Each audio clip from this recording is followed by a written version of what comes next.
रविकांत जी, आपका क्या मानना है? जैसा ज्ञान गर्ग साहब ने कहा कि अगर आजम खां अलग रास्ता बनाते हैं तो क्या समाजवादी पार्टी को ज्यादा नुकसान होगा या ज्यादा फायदा होगा, और आजम खां का भविष्य क्या होगा? देखिए, आजम खां के बारे में आपने जो शुरू में कहा कि वो ओवैसी के साथ जा सकते हैं, मेरा जो कंसर्न है वो यहाँ है। आजम खां अगर ओवैसी के साथ जाते हैं, जिसकी संभावना मुझे फिलहाल नहीं दिख रही है, तो मुझे लगता है कि सपा को नुकसान या फायदा हो या ना हो, भारत की राजनीति को ज्यादा नुकसान होगा। और इसलिए नुकसान होगा कि एक तरफ जब हम भारतीय जनता पार्टी की बात करते हैं और जिस तरह की वो सांप्रदायिक राजनीति कर रही है, जो हिंदू के नाम पर घोषित तौर पर जिस तरह की वो राजनीति कर रही है, दूसरी तरफ ओवैसी हैं, और अगर मुस्लिम नेताओं की गोलबंदी ओवैसी के साथ होती है, बंगाल से होते हुए और उत्तर प्रदेश के मुसलमानों ने इस बात को साबित किया है कि वो ओवैसी के साथ नहीं है, माने उस मुस्लिम पार्टी के साथ नहीं है। वो उन्होंने हमेशा, कुछ अगर अपवाद होंगे तो मैं नहीं जानता, हमेशा अपने हिंदू लीडर को स्वीकार किया है। बंगाल में ममता बनर्जी हैं, उत्तर प्रदेश में अखिलेश यादव हैं, या उसके पहले मायावती होती थी, कभी कांग्रेस पार्टी होती थी। तो जिस समुदाय को हम इस नजर से देखते हैं, या कुछ लोग, हम लोग भले ही ना देखते हो, कुछ लोग ये मानते हैं कि मुस्लिम जो है वो गोलबंद होता है अपने समुदाय के साथ। मुझे लगता है कि इसमें थोड़ा फर्क करना पड़ेगा। वो धार्मिक रूप से जरूर संवेदनशील होते हैं ज्यादा, लेकिन अगर आप राजनीतिक रूप से देखिएगा तो मुस्लिम कभी मुस्लिम लीडरशिप के साथ नहीं गया है। और अगर ओवैसी के साथ आजम खां जाते हैं तो मेरी अपनी जो चिंता है कि वो भारत की राजनीति के लिए ज्यादा खतरनाक होगा। मुझे जो संभावना दिखती है कि जो नाराजगी है आजम खां की, उसमें वो अलग हो सकते हैं, ठीक वैसे ही जैसे 12-13 साल पहले हुए थे, और उसके बाद मान मनव्वल अगर होती है तो वो वापस आ सकते हैं। लेकिन मुलायम सिंह में और अखिलेश यादव में एक बुनियादी फर्क है। अखिलेश यादव को मुझे नहीं लगता कि किसी की कोई खास परवाह है। अगर उन्होंने परवाह और चिंता की होती तो ये चुनाव जो हम लोग बैठकर के विश्लेषण करते थे, और मैं स्वीकार करता हूं कि मैं गलत साबित हुआ, रिजल्ट ये नहीं होता। ये जो भी नतीजा है वो अखिलेश यादव की अपनी चूकों के कारण है। भारतीय जनता पार्टी तो अपने हिसाब से रणनीति बना ही रही थी, लेकिन बुनियादी गलतियां जो अखिलेश यादव ने की, बहुत बेपरवाह होकर के, उसका खामियाजा उनको भुगतना पड़ा। तो इसलिए मुझे लगता है कि अगर आजम खां इस बार बाहर जाते हैं तो फिर वो मान मनोबल की हालत मुझे नहीं दिखती है कि अखिलेश यादव की तरफ से होगी। और इसलिए आजम खां उसके बाद क्या करेंगे और उसके बाद उनका क्या रोल होगा, ये थोड़ा सा कहना अभी मुश्किल भी है और थोड़ा जल्दबाजी भी है।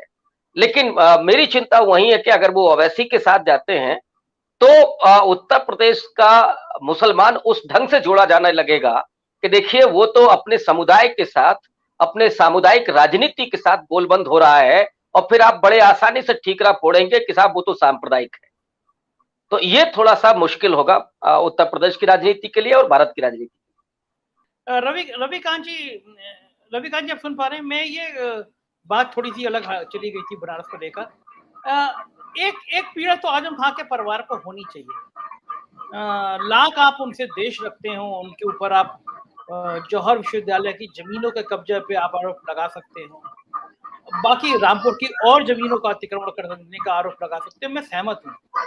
लेकिन आजम खां बकरी चुरा सकते हैं, आजम खां पे बकरी चोरी की FIR होगी, तो समाजवादी पार्टी उतनी मजबूती से खड़ी नहीं हुई आजम के साथ साथ। ये दर्द तो आजम खां के परिवार को रहना भी चाहिए, रहा भी उनको। देखिए, भारतीय जनता पार्टी की जो राजनीति है वो डराने वाली राजनीति है, और वो अब लगातार उनका नैरेटिव चलता ही रहता है। और ये डर बड़ा आश्चर्यजनक रूप से वो समाजवादी पार्टी के भीतर, BSP के, वो यहाँ तक कि कांग्रेस पार्टी के भीतर।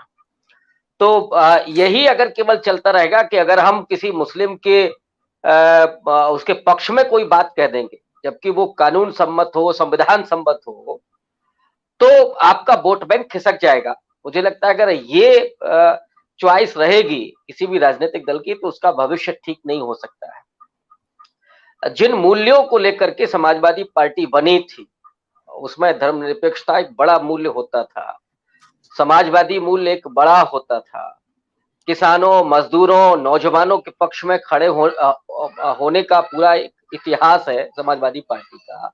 इन तमाम चीजों को छोड़ करके अगर वो ये डरने लगेंगे कि साहब आजम खां के पक्ष में अगर हम कोई बयान देते हैं तो हमारा नुकसान हो जाएगा। और यही वजह है कि जो हश्र हो रहा है आज, चाहे वो बीएसपी हो या सपा हो, ये केवल डर की वजह से अखिलेश यादव को। रविकांत जी बस एक सॉरी बीच पे बात कह रहा हूँ।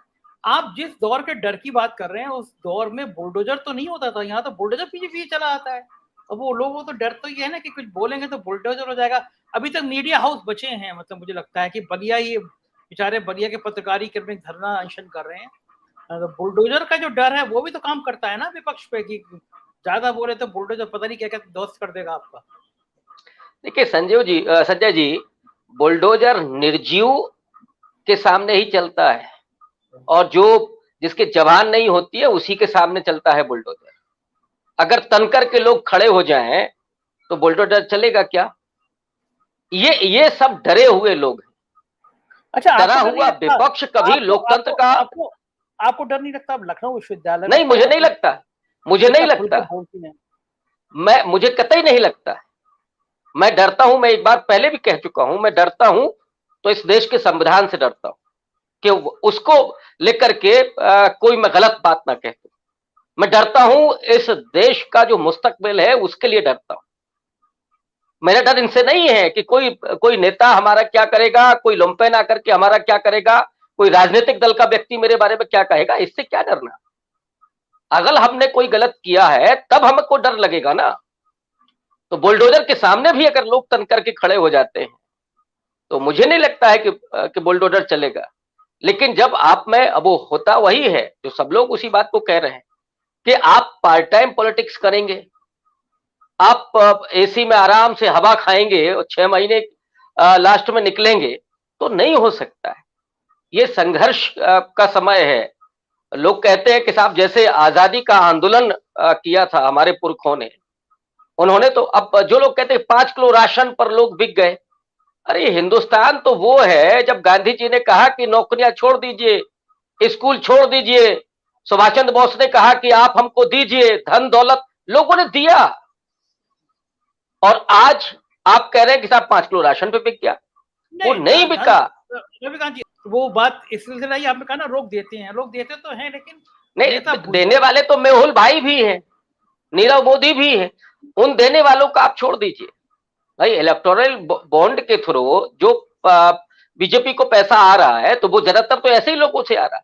मैं बात उनकी कर रहा हूं कि जिनके पास नहीं है, जो उस समय माताएं बहनें थी, वो अगर अपने सुहाग की चीजें कर दे रही थी सुभाष चंद्र बोस के लिए, इस देश की आजादी के लिए, उसको देना कहते हैं। ये दलाली का पैसा देने का कोई मतलब नहीं है कि जो 10 देते हैं और 100 के अपेक्षा में होते हैं कि 10 देंगे तो हमको 100 मिलेगा, वो उनकी बात मैं नहीं कर रहा हूं। तो इस देश के लोगों ने तो क्या क्या दिया है, नौकरियां छोड़ी, स्कूल छोड़े, कपड़े छोड़े, खादी पर आ गए। तो इसलिए मैं कह रहा हूं कि अगर आप संघर्ष नहीं करेंगे, लोगों के साथ नहीं खड़े होंगे, इस बुलडोजर के सामने अगर छाती तान करके नहीं खड़े होंगे, तो फिर लोगों से आप ये उम्मीद नहीं कर सकते कि नहीं साहब वो हमको वोट करते रहेंगे। क्यों करते रहेंगे? सवाल तो इस बात का है। या आजम खां क्यों खड़े रहेंगे आपके साथ? अगर आप बकरी चोरी जैसे आरोप के बावजूद अगर आप नहीं बोल पाते हैं तो आजम खां क्यों खड़े रहेंगे? सवाल तो ये भी है। या अब्दुल्ला क्यों खड़ा रहेगा अगर हम उसको प्रतीक में ही ले?